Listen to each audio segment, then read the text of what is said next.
All right, we are back now yet again. I am Raven, this is Blood Honey, with our review of Saw 6, which typically, especially in horror genre, is where franchise really starts to go downhill and starts to suck.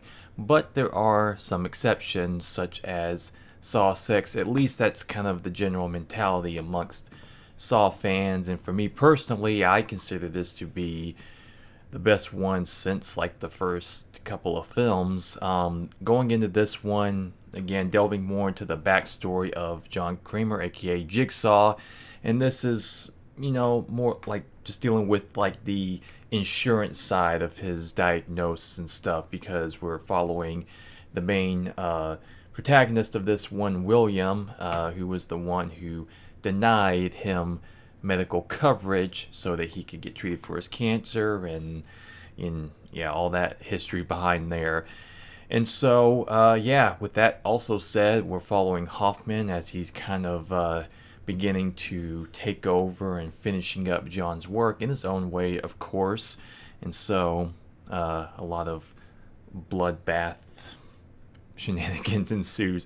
So with that said, let's just jump right on into it. How did you think of Saw 6 going away from it? Like walking away from the ending of the movie. He's a straight up murderer, and I don't know what's really to come in the next movie because he's a straight up murderer. There has to be more than just those few people that knew, and the walls are closing in. I mean, this guy, he's a straight up murderer now. It's not the people inflicting upon themselves for the lesson. It's he straight up killed these people. So he turned into definitely one of the people that would be put through one of the traps to teach a lesson. So Yep, and we do end on a note with him kind of getting a trap of his own. Very much a rebirth of the reverse bear trap from the original. It's pretty badass looking, and it makes for a great ending on top of it. But we'll get to that point. Let's just start back to the beginning now with the opening sequence. How did you feel about that one? The pound of flesh, as they call it. Oh, that was kind of gross watching that. I mean, you think the fat guy would have had it because he's got so much there. Yeah, that was kind of the joke. I mean, they actually played this one a little bit for laughs at the beginning, more so than what they would normally do. You see the one shot of him, like say, just ripping open his shirt, starting to cut, and then she, the skinnier one, she's just like, shit, I ain't got no fat on me. Like, what am I gonna do? And so therefore she proceeds to actually cut her own arm off to win win the game. Yeah, I guess that kind of hinges on muscle being more dense. So yeah, and bone and everything. I mean, she cut off an entire arm. So versus just like literal slabs of like jiggly fat cells. But anyway, that was an interesting concept. Yeah, so we get that to kick off the film, and then after that, immediately you get the title sequence, Saw 6, and then you cut into the ending of Saw 5, where we... cut into. Yeah. So we get into that whole bit where we have Strom at the end there. He's getting crushed like a good old grape. And then we see the aftermath of that and what's left of him. And then you proceed with that with a shot of Hoffman looking upward, and you're just kind of like, oh, what you looking up at? And then as you see as the film goes along, he had actually taken Strom's hand, who was, last seen, reaching upwards. So that was out of the crush zone, so to speak. And so he uses that to help with the alibi of trying to frame Strom as he's going about his whole doings. Now, how did you feel about going all back into the whole setting up of Strom and him trying to get away with it, like bringing the Perez character back from Saw 4, who we thought was dead, but of course is not. What did you think about that? Well, I guess I thought it was interesting because I mean, you want them to catch this guy, and especially with some of the things that he's been doing. Then, especially at the end of this one. So, but you think those were the only people that knew, so he feels like he's safe. But then obviously you have John's wife yet. So yeah, it's very weird because I like the other ones with John in control because it's very thinky and maybe not so straightforward, but straightforward in a way. But this guy is just kind of unhinged. And well, yeah, obviously that's kind of the story that they're going with. Is that because what do you do after? With a franchise like this, of course, it's with the first three, they were obviously successful, and that was started off this whole franchise. But you kill off your antagonist in the third film, and it's just like, well, obviously we know the intentions of like James Wan Lee will now just kind of more so ending it right there. But then like how you carry on something like that, and obviously we had the idea of the apprentice of Amanda and everything, and so you go into Saw 4, then you introduce the Hoffman character, and that's where, like I said, I feel like again this franchise is kind of unique that way. It's like yeah the killer killed off, but that's kind of like what makes his character is that he thinks like 10 to 100 steps ahead of everybody, no matter what, even in death. He's a thinker. He just knows people, and he just anticipates. Yeah. Even though as much of a stretch as it may be, of course, as it goes along, it's still very kind of fun and interesting to see the clever mindset of a character like this, and that's what makes it an interesting contrast, because that's what I would say about the second half of this series is that where in the first half it's like, yeah, like I said, you could say you can understand his philosophy or not, but he's still more or less kind of the villain. In the second half of this, I feel like this is where, especially with this one, they kind of almost there's no gray area. There's no, it's almost like he's almost like the anti-hero, where Hoffman becomes a straight up villain. Yeah. And so it's not just about like, oh yeah, he's just in this just to want to like Jigsaw himself. He's in this to want to, maybe he has a sub like conscious of wanting to actually hurt people just because for reasons or whatever. But this one upholding the law, but he also wants to break it. Yeah, like I said, like you can question maybe within the writing. It's like maybe they could have done better. Like with the guy in the first part of Williams Trap, the janitor who has been a smoker and stuff, and the whole breeding thing. It's like, because he's not going to get out of it. And so some people would say like, yeah, that's a bit of a cheat for that guy. But like I said, that's just more or less in the writing, to where it's like, yeah, they could have found ways to at least kind of try to make it seem like John is like making it more fair in areas, but like I said, that's neither here nor there. That's just how it is with how they handle it. But like I said, it's just more with him and his philosophy doing this, but more trying to stop Hoffman, to where, like I said, Jigsaw becomes the anti-hero in a sense, where Hoffman is the full-on villain by this point. And so that's where it kind of has a shift in the second half of the series, which is interesting. Mm-hmm. And so, yeah, with that, like I said, we get the William character, who is the insurance guy. He's got his whole team of people and everything. And this is where it does, like, even before now, where it's like, yeah, you kind of have a little bit more of a political aspect. It's like the whole, like, insurance companies and just, like where you draw the line of actually, like, helping people who that could have a chance to live and blah, blah, blah, and, like, all that type of stuff. Which is like, yeah, those are questions, people would ask and everything. And for this type of film and for the character of Jigsaw, it makes sense to kind of go in this direction. So how did you feel about the William character once you started to get introduced to him? How did you feel about him? Nobody likes insurance people or dealing with insurance companies or anything like that, and this kind of gives a unique sort of background insight to how it kind of works, even if it might be more of a dramatic sort of take on it with the grain of truth. Is nobody no I could empathize with John, that's for sure. And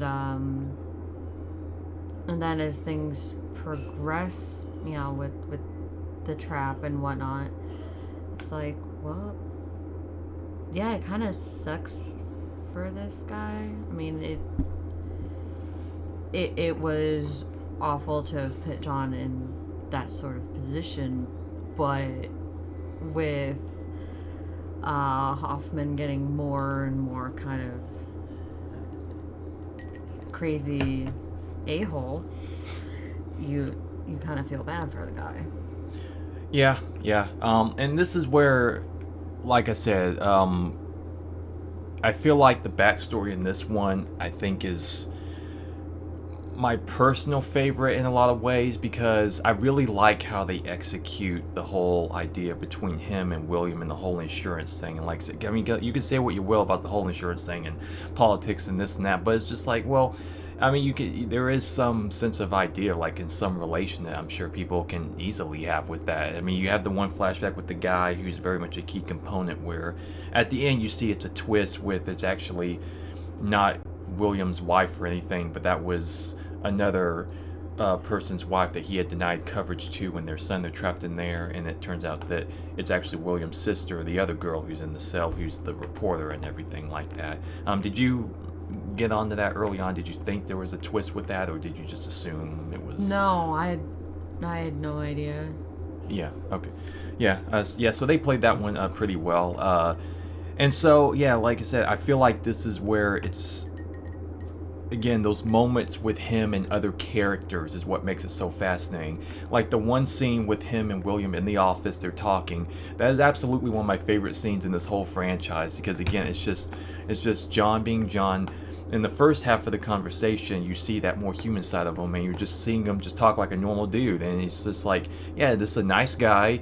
You can tell he's a good man, and he's just trying to, like, hey, I'm looking at this treatment, I think this could help me, blah blah blah, and then you see him get denied. And then the second half of the conversation is where the jigsaw starts to come out, and he starts talking to him, and he starts like, yeah, these politicians say the same thing over and over again, and he just has so many great lines in there, like the palana, even things like that, they're kind of played for a laugh.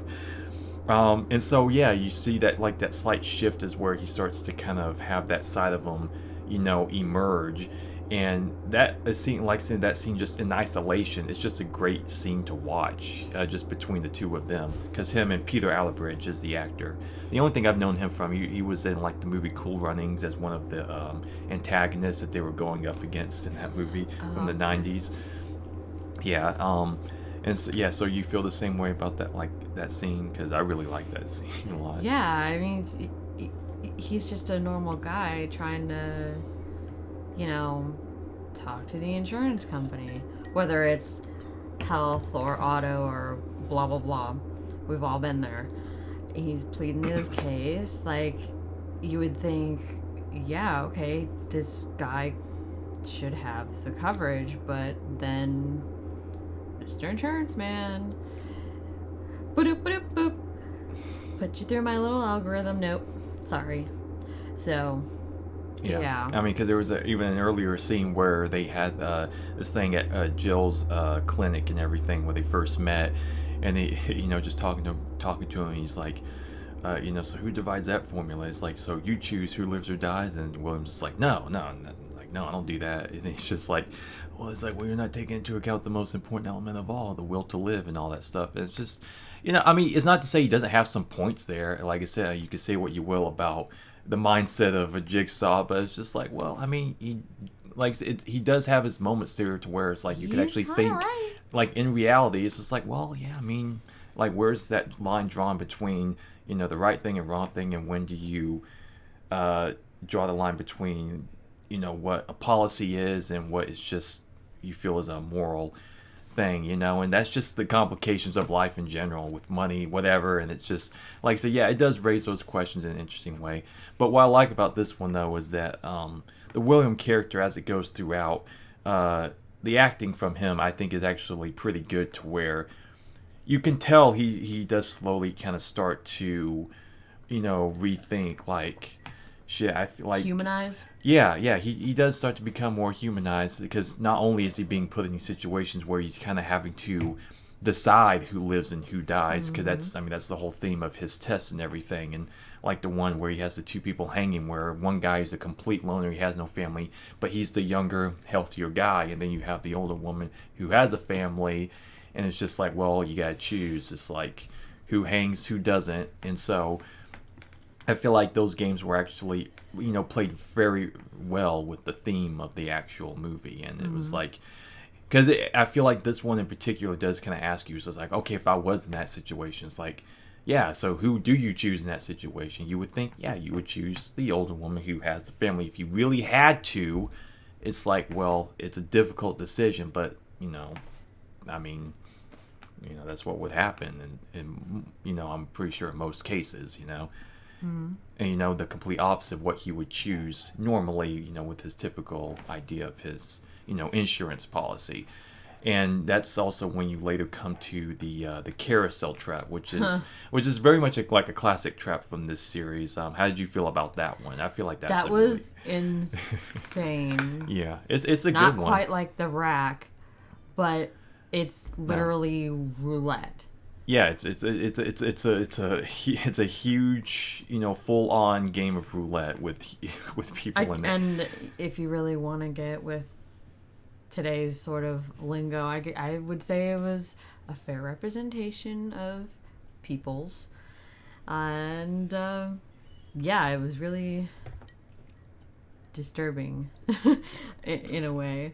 Yeah, because again, I feel like these games, because it's not William as much that has to take as much punishment throughout the games. It's just, I would say this series of traps for that character more or less is kind of like the mental aspect of taking the toll of like having to choose who lives and who dies, and knowing that you have the fate of these people's lives in your hands, but you only have Like so that many. one there literally was. Yeah, but yeah, I mean, because you can only choose like literally like two people to save, but he has to get the pinch in his hand and everything. And in that moment, he plays it though so well because you see it as it's going throughout. His facial expressions, especially by the end, you had the one guy left and he's like cussing him out. He's just like, everything you do is like bullshit, blah blah blah. And you can see the guilt on his face, which plays very very well. And you just have that one moment after he gets shot, and he's just kind of looking down, and you kind of feel for him in that moment. You really do, and it's just like, But how do you honestly trust what these people were saying unless you seriously know them that well? Because they were pleading and saying this, that, the other, and then they were going after each other. Yeah, I mean, that was a very realistic what you would expect probably in a situation like that. I mean, it's like your life is literally like right there hanging in the balance, and you're just like, shit, like I gotta, survival instinct. You gotta try and do something, and he winds up saving like two of the women and everything. And it's just like, man, that is an intense situation to be in particular, and it plays very well as a game. Okay, and so going back to the Hoffman side of things, as you can see, he's going along with Erickson from Saw 5 and Perez and everything, and and now they say that they have this tape, the Seth Baxter tape, the trap from Saw 5, the one who killed his sister, and they're saying that they can try to decipher the actual voice behind it, since we thought it was a fake and everything. And so they're playing it up this whole time to where eventually they reveal that they're kind of in on it and know that Hoffman is the one doing this, and they're just kind of trying to edge him out and everything. And so how did you feel about the sequence once everything was starting to unfold, like just before everything was revealed in that moment? How would you feel about like the suspense factor? Was it working for you? Did you think like, okay, what's going to happen here? Yeah, I was like, what's Hoffman gonna do? I mean, he obviously didn't go along quietly. He he did what he did, and you want these people to just get him and put an end to it, but yeah, I want to see what happens in the next one because, well, he's a straight up murderer now. There has to be at least one more person that knows what the frick's going on besides the wife, I guess. But yeah, if I had to guess anything, he'd probably go after her because she knows, obviously. So, and if he wants to keep doing what he's doing, just, offing people like that, then yeah, I suppose that's what I would do in his shoes. No, I don't want to be. Yeah, I really like this part of the film as well because you can tell, like, maybe for the audience, like, you can tell how they're talking to him and saying these things, and it's just like, do they know something? Do they not? Like, is that just kind of like a way to play with the audience, and then they kind of, go into it, and he gets to that final line, it's just like, because Strom was already dead and all this shit, and then you hear the voice on the screen, and then he just, lets loose. He throws the coffee in her face, and he just like, he just slaughters Erickson and Perez and the tech and everything. And and that's where it's like a full on slasher scene at that point. And it plays very well. Like I said, it's very intense and everything. You have the lighting with the red and everything, and again, it's just something where they do something a little bit different, and it just kind of helps to build the excitement of like all the thing that's unfolding and everything. And yeah, so he sets fire to that, destroying the evidence. He takes Strom's hand, he has sitting on ice and everything. He's just touching stuff with it, and it's funny. And yeah, and so you're kind of building up to the finale where you get to that. He goes back into the main room where you can look down and see where everyone's locked up at the end of William's game. And he sits down, and there you have the revelation with the note that he left Amanda back in Saw 3, which is what triggered her to actually shoot Lynn, because it turns out that Amanda was actually there when John's baby was killed, because Cecil, they were together and everything, and, he hit the door and her stomach and all of that. And so that's what triggered her. How'd you feel about that revelation? Going back and... Well, I it's always a tough thing to revisit because I guess it's such a graphic sort of situation and well, an emotionally graphic one. Mm-hmm. But I guess they got to tie it all together somehow. So yeah, obviously going back and just doing things to where, like, to expand the story and the lore and, like, what was happening, because obviously you could tell throughout these films they probably lay out Easter eggs, and they may not have the answers then, but they write it in later or whatever. But here it works, the idea of, like I said, just kind of tying all those, like, little pieces together, and because obviously Jill left the note because she had the will from John and, setting up the game, and then, of course... this is where everything is culminating, where she shocks Hoffman in the chair, knocks him out, puts the reverse bear trap on him, and at the same time you have William at the end of his game confronting the wife and the son and with his sister.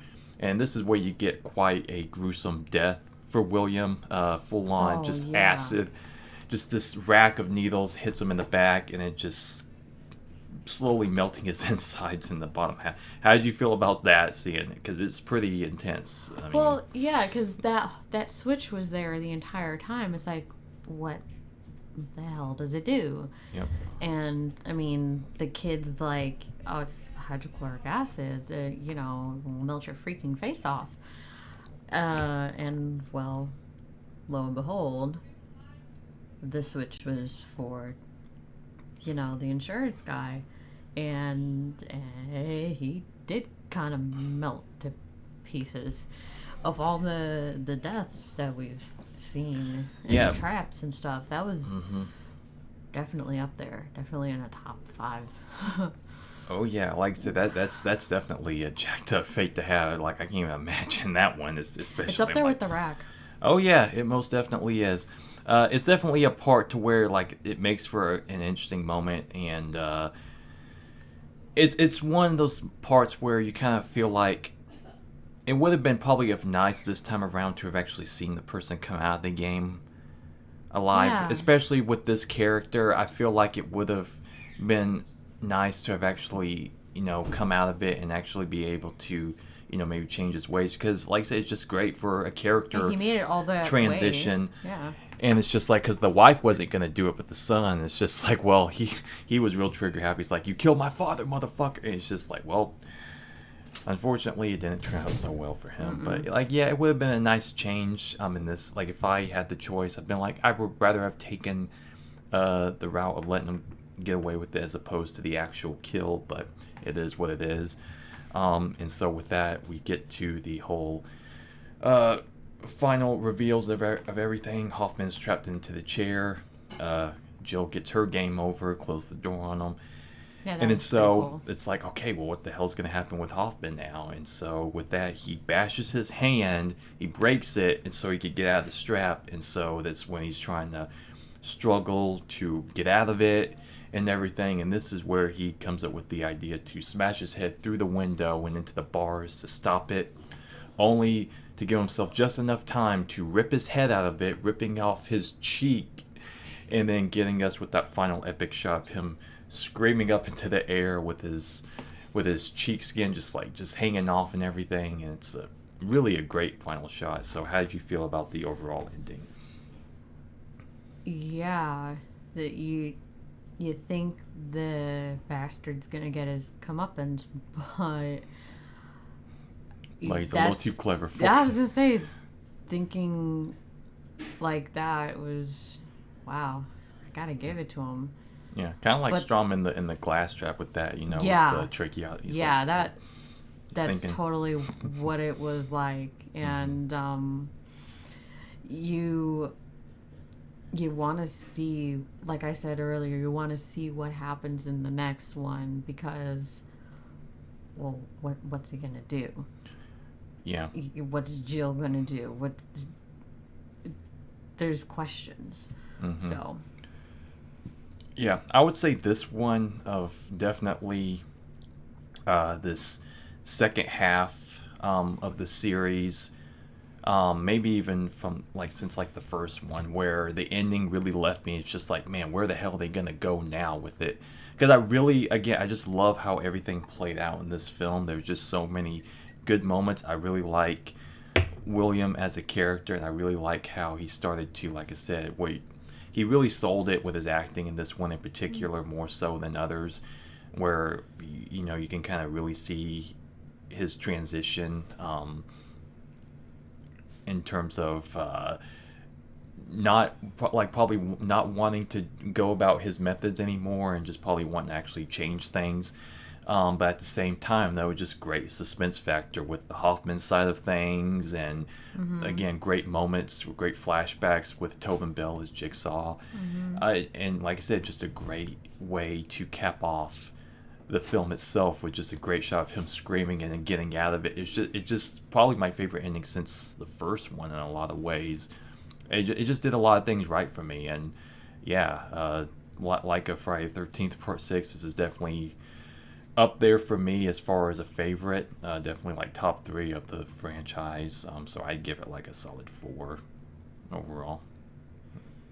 yeah, it was not bad, but what got me was the fact that he just straight up killed people. I'm like, this isn't Jigsaw. That's just not what he would do. He needs to be stopped. Yeah. So yeah. Yeah, and they did have more flashbacks going back, setting up the rat trap, the show where Jigsaw and Amanda were there, and talking and everything, and and she's like, when you're test detective, and he's like, I don't need one, and she's like, oh yeah, and shit, and so and this is where he begins to get his comeuppance, but like I said, just a little too clever, so we just kind of have to see where things go from there. So yeah, that will do it for our review of Saw 6. Next up will be what was meant to be technically the final chapter, like a Friday the 13th, but of course not. Saw 3D, also aka Saw the Final Chapter, because it was released in 3D in 2010, because that was the whole thing.